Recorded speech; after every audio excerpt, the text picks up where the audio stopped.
Dans mon pays, il y a un proverbe qui dit « Lorsque tu vas à l'étranger, ne danse pas le premier. Tu regardes d'abord comment on danse là-bas et tu danses à ton tour. » Voilà 13 ans que je vous vois danser. Maintenant, j'ai envie de danser avec vous. Mais au moment où j'essaie de danser avec vous, je vous observe. J'ai l'impression que vous allez un peu trop vite. Et là, je me pose la question, qu'est-ce que je fais? J'augmente ma vitesse et je vous rattrape? Ou est-ce qu'à vous aussi, je peux dire, vous allez trop vite, vous piétinez aussi de bonnes choses. Et vous savez à quoi cela se traduit? Aux questions que mes enfants me posent lorsque nous avons fini de manger. Il a 12 ans. Il est en 6e primaire. C'est le cadet de mes enfants. On finit de manger et il me demande, « Papa, est-ce que tu as la preuve que Dieu existe ?» Et moi, je me dis, en voilà un qui est en train de devenir belge. Hein? Je lui dis, mon fils, tu as la mémoire courte. Pourquoi tu me poses cette question ici? En Afrique, tu ne me l'aurais jamais posée. Hein? Laisse-moi te rafraîchir la mémoire. Et je lui ai raconté comment ça se passe dans mon pays. Je lui ai dit, dans mon pays, un enfant de ton âge, hein, il se réveille le matin, il se lave, il prend son cartable, 8 km à pied, il va à l'école, il n'a pas mangé. Et il va rester à l'école jusqu'à l'après-midi. Hein. Vers 16 heures, de nouveau 8 km à pied, il rentre à la maison, il n'a pas mangé. Et quand il arrive à la maison, peut-être que maman est encore au marché. Il va attendre que maman revienne. Et si maman a bien vendu, on peut faire un bon repas, on va manger. Mais si maman n'a pas bien vendu, on grignote ce qu'elle a apporté et on va dormir. Deuxième jour, même scénario. Au troisième jour, quand maman a plus ou moins bien vendu, là, elle peut faire un bon repas.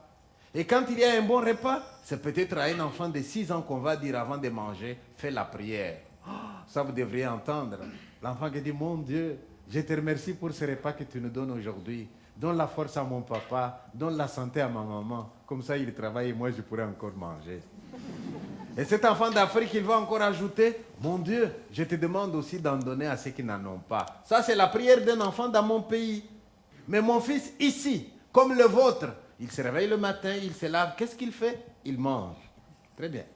Il va à l'école en voiture, en bus ou en train. À 10 heures, il a un petit creux. Il mange. À midi, il a faim. Il mange. À 15 heures, il a un petit creux.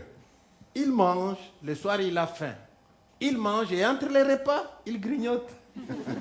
Normal hein, qu'il me demande, papa, est-ce que tu as la preuve que Dieu existe? Vous allez me dire, mais monsieur, qu'est-ce que vous lui avez raconté? Je lui ai raconté une courte histoire que vous connaissez peut-être déjà. L'histoire de cet homme qui un jour va voir son coiffeur. Il s'installe et le coiffeur se met à le coiffer. Un moment, le coiffeur s'interrompt et il demande à son client, « Hey, tu crois vraiment que Dieu existe ?» Et l'autre lui dit, « Pourquoi tu me poses la question ?» Le coiffeur lui dit, « Je ne pense pas que Dieu existe. Si Dieu existait vraiment, il n'y aurait pas autant de souffrances sur la terre. » Le type n'a rien dit, il a laissé l'autre philosopher. Et quand le coiffeur a fini, le type se lève, il met la main à la poche, il paye, au revoir, et il sort. Mais dès qu'il arrive dans la rue, il voit un homme, un SDF, avec une barbe jusqu'au nombril, des cheveux jusque sur les épaules, tout sale. Et il s'écrie, « Il n'y a pas de coiffeur dans cette ville. » Et le coiffeur qui entend, il sort, il dit, « Et moi alors ?» Et l'autre lui dit, « S'il y avait vraiment de coiffeurs dans cette ville, il n'y aurait pas comme ça des gens dans la rue. » Et le coiffeur qui dit, « Mais qu'est-ce que tu veux que moi je fasse si lui ne vient pas vers moi ?» Et l'autre lui dit, c'est la même chose avec Dieu. Qu'est-ce que tu veux qu'il fasse si tu ne vas pas vers lui? Je n'ai pas fini de répondre à mon fils, c'est ma fille, 17 ans, qui me pose aussi sa question. Papa, comment tu réagirais si jamais je devais me marier avec un Européen? Je n'ai même pas encore répondu à sa question, c'est mon fils qui réagit. Pour combien de temps? Et moi, je dis à mon fils, il ne faut pas faire les rabat-joie. Je dis à ma fille, à partir du moment où tu l'aimes et qu'il t'aime, tu peux te marier. Mais il y a des préalables, hein, ma fille, il y a des préalables. Et ma fille me dit, c'est quoi les préalables, papa? Allons-y, tant qu'on y est, je voudrais savoir. Et là, je lui ai rappelé un proverbe de mon pays qui dit, un objet qu'on a ramassé dans le jeu. Il y a beaucoup de chances de le perdre dans le jeu aussi. Hein. Ton Européen, là, tu l'as rencontré où? Dans une boîte de nuit, c'est pas interdit, hein, mais rassure-toi qu'il t'a vu aussi à la lumière du jour. Et lorsque tu as la preuve qu'il t'a vu à la lumière du jour, tu attends qu'il te dise le matin ce que tu as entendu la veille. Il y a tellement de bruit dans une boîte de nuit, tu peux avoir entendu autre chose que ce que lui a vraiment voulu te dire. Et une fois que vous êtes d'accord sur ce point-là, tu lui apprends à me parler, hein, à ton Européen là. Quand il viendra chez moi, qu'est-ce qu'il va me dire? Monsieur, moi et ta fille, c'est fort. Nous allons faire un petit bout de chemin ensemble. Je vous préviens déjà, hein, l'Européen qui vient chez moi, il ne me parle pas comme ça. Hein. Il parle comme on parle en Afrique. En Afrique, un gendre qui arrive dans la belle famille, il dit, papa, maman, je viens naître chez vous. Eh oui, c'est comme ça qu'on dit dans mon pays. Et moi, je lui dirais, puisque ma fille t'aime, elle a ouvert la porte, je n'ai pas le droit de la fermer. Entre chez moi, tiens, tu deviens mon fils. Et voilà, l'Européen devient mon fils.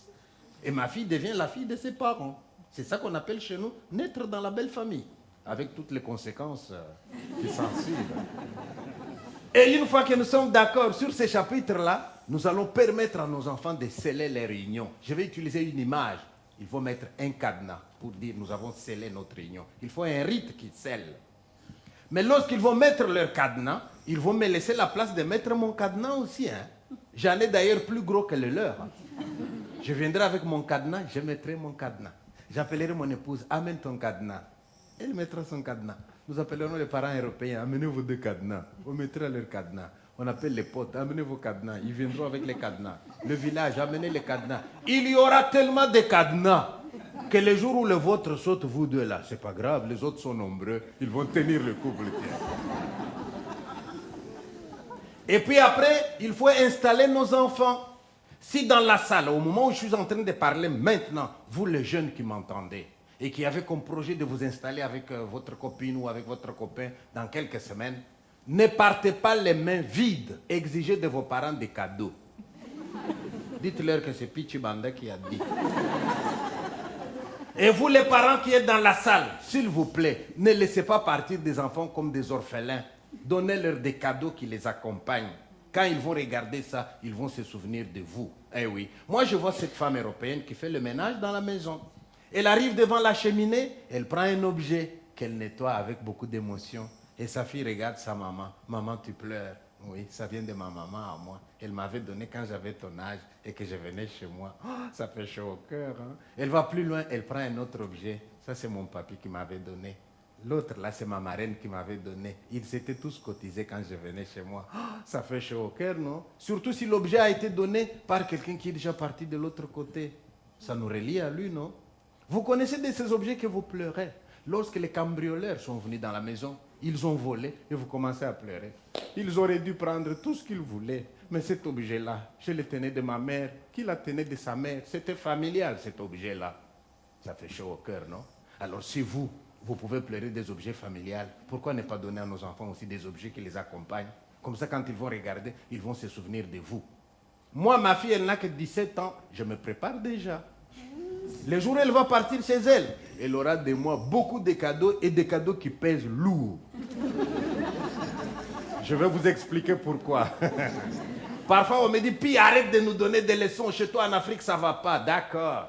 Je sais qu'en Afrique, il n'y a pas toujours des choses qui se passent bien. D'ailleurs, dans mon pays, le verbe répudier a encore son sens. Un homme peut répudier sa femme. Vous savez comment ça se passe? Leur cadenas est cassé.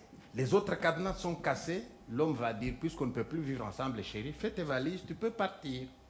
Mais si jamais moi je dis ça à ma femme, vous savez comment elle va réagir? Elle va faire comme si elle n'a rien entendu.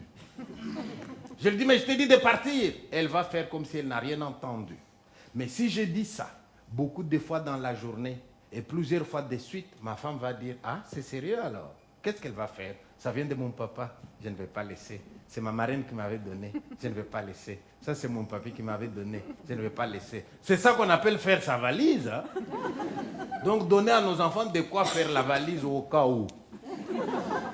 Et quand ma femme va faire sa valise, elle va transporter la valise jusqu'à la porte. Mais là, à l'intérieur de la maison, elle dépose sa valise. Elle m'appelle, viens, et je viendrai. Tu veux vraiment que je parte? Je dis oui. Elle me dira, sors ma valise alors. C'est moi qui dois la sortir.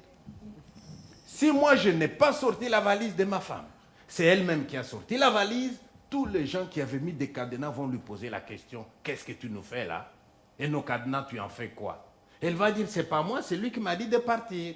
Et les gens viendront me poser la question, t'as dit à ta femme de partir? Je répondrai, non. Ma femme me dira, mais tu as dit. Et je dirai à ma femme, j'avais dit comme ça. Dans mon pays, il y a une différence entre dire comme ça et dire vraiment. Quand vous parlez avec un Africain, faites attention. Demandez-lui, vous dites comme ça ou vous dites vraiment? Quelle différence y a-t-il entre dire comme ça et dire vraiment? Dire comme ça, c'est ce que vous aussi vous appelez ici sur un coup de tête, tiens. Une parole qui vous échappe. Vous ne l'aviez pas pensé. Elle est partie plus vite que vous. Elle a même fait mal, hein? Mais tout compte fait, vous ne l'aviez pas pensé. Vous la regrettez. Elle a même blessé. En Afrique, on appelle ça dire comme ça. Mais dire vraiment, ça veut dire. Ma femme me dit, sors mes valises. Je prends la première valise. Et il y a intérêt à ce qu'elle pèse. Parce que si elle pèse, je vais devoir la poser pour souffler. Et pendant que je souffle, je me dis, qu'est-ce que je suis en train de faire là? Je sors la valise de ma femme. Je la sors quand même. Je prends une deuxième. Là, si j'ai sorti toutes les valises, là, j'ai dit vraiment. Donc, vous voyez, une parole comme ça c'est dire comme ça. Et dire vraiment, ça veut dire la parole appuyée par un rite. Et le rite donne du sens à la parole. Mais ma femme, à moi, elle m'a prévenu. Hein. Elle m'a dit, moi, tu ne me dis pas ça. Que ce soit comme ça ou vraiment, dès que tu oses, je pars moi-même. Je ne veux même pas attendre que tu la sortes. J'ai mon amour propre. Il est permis qu'une femme puisse avoir de l'amour propre. Alors imaginez une femme qui a de l'amour propre. C'est elle-même qui sort sa valise. Elle marche dehors. Mais pendant qu'elle marche dehors, elle peut aussi se poser la question. J'ai dit comme ça ou j'ai dit vraiment? Si elle réalise qu'elle avait dit comme ça, elle peut vite rentrer avec sa valise dans la maison, mais à une condition, qu'elle revienne le même jour. Si elle passe une seule nuit dehors, elle perd son droit de revenir dans la maison. À ce moment-là, si elle veut revenir, elle ramène la valise, elle met à la porte, mais à l'extérieur. Et elle me demande, moi, si je veux bien la rentrer encore dans la maison. Vous voyez comment les Africains sont intelligents? Celui qui sort la valise n'a pas le droit de la rentrer. Comme ça, il réfléchira à 2 fois avant de la sortir. Quand je raconte ça en Europe, on me dit, puis t'as pas honte? Vous savez humilier les femmes en Afrique, vous. Les dames, ne vous en faites pas. Les Africains sont tellement intelligents, ils ont tout prévu. Même des astuces pour ne pas humilier nos femmes. Lorsque je dis que c'est moi qui ai le droit de rentrer la valise, c'est pas seulement moi, Pichibanda. C'est tous ceux qui sont du côté du mari. Ça peut être mon père, ça peut être ma mère, ça peut être ma soeur, ça peut être mon cousin, quel que soit son âge. Alors une femme intelligente, qui a beaucoup d'amour propre, elle ne va pas se rabaisser en me demandant « Est-ce que tu veux bien rentrer ma valise ?» Non, elle va profiter de mon absence. Elle sait que je suis au travail.